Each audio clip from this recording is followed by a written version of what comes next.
Some of these ashes have been here for nearly 40 years. It seems hard to believe that people's cremated remains could be left uncollected after a funeral. But here at B. Matthews in Southampton, it's become such an issue, they've launched an appeal.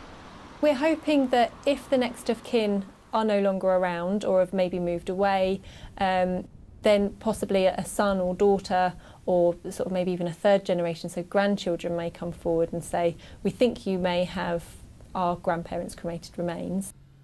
Jerry is an expert in grief. She says there are many reasons people might not collect ashes. Some just find it hard to make a decision. Sometimes people are not sure what to do with them, because if you go to a funeral, you put the body in the ground, and a normal burial, you don't bring part of the burial back home with you. But when you have someone cremated, there is the cremains that you have to go and collect. And some people just don't know what to do with it. Or if you wanted to come in and pick them up from us, we can do that. There are many ashes here from the 1970s and 80s, when it wasn't so common for people to plan for their funerals.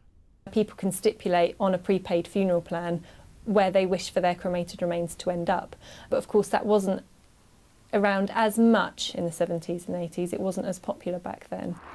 The company is keen to stress this appeal doesn't relate to recently bereaved families or to people who've asked them to keep ashes for a specific reason. This is about ashes which have been uncollected for a considerable period of time and reuniting them with their next of kin.